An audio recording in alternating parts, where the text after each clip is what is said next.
pounding on the door shook the frame, each thud dragging up memories I'd buried for years. "Break down the door! This is our son's apartment."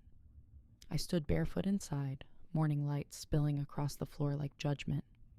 When I finally unlocked it, my parents froze, Mom gripping a crowbar, Dad red with fury, and my brother Carter pretending to look concerned. What I held wasn't a weapon, it was proof. Bank statements, leases, and a property transfer agreement. My name was on every page. Mom's voice wavered. What is that?" "The truth," I said. "This apartment isn't your son's. It's mine. Every bill, every signature, every payment. Mine, I'm Lena Grant, 29. And if you think this is just about money, you're wrong. Last night, at Dad's birthday dinner, they humiliated me in front of everyone." "You're just a tenant," Mom laughed. "We let you live there because it's your brother's investment." Everyone laughed with her. Even Carter smirked like he'd won. So I changed the locks. Now, standing in my doorway, I watched them realize what they'd lost. Dad's voice shook. "You stole from your family."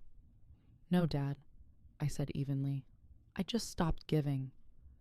Their silence was heavy. Mom tried her old weapon, authority.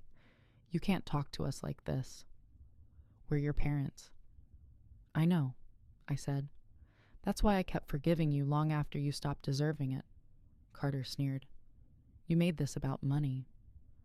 "No," I said. "You made it about ownership." And I just reclaimed mine. They didn't speak as I laid the documents on the table. "You lied about who bought this place," I said. "You used my savings, my credit, my name, and told everyone it was his." Mom's color drained. Dad turned to Carter. "Is that true?" "She offered to help," Carter muttered. "It was supposed to be temporary." 7 years isn't temporary," I said.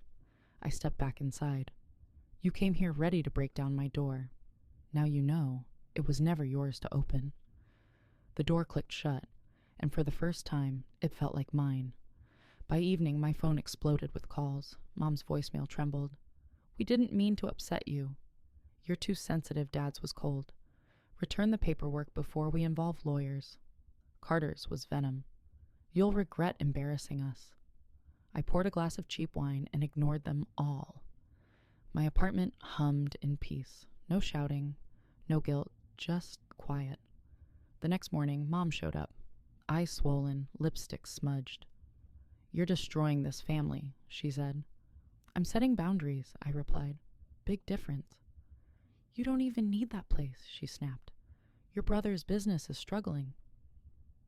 "Transfer it to his name," I stared at her. "You taught me that family only counts when it's convenient. So no, I don't need to, and you don't get to decide what I keep," she whispered. "You'll regret this." "Maybe," I said softly, "but it'll be my regret, not yours." The fallout was fast. Carter ranted online about betrayal and snakes in the family. Relatives called, gossip flying. I sent no explanations, just copies of the deed to the few who mattered. Dad texted, "Family meeting." Saturday, mandatory when I arrived. The table gleamed like a battlefield. Carter smirked. "Sign over the deed, and we'll pretend this never happened." I opened the folder, spreading notarized proof before them. "You're right," I said.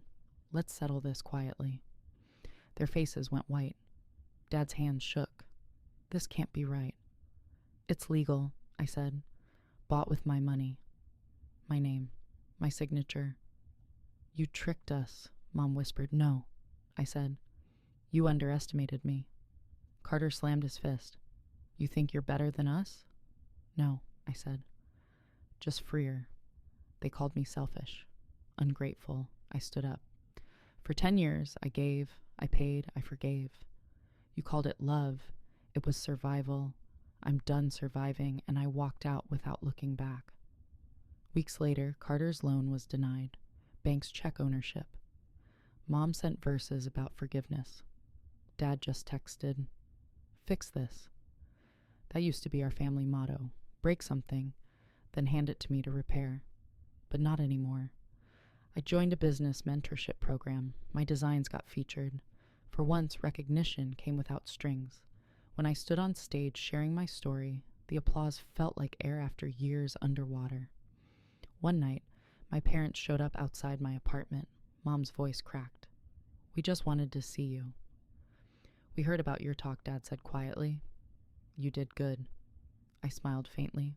"Thanks, but I don't need fixing anymore." "Can we start over?" Mom asked. "Maybe," I said gently, "when it's not just because you lost control." I walked inside, locked the door, not to keep them out, but to protect my peace. And in that quiet, I finally understood. Freedom isn't when they stop holding you back. It's when you stop holding on.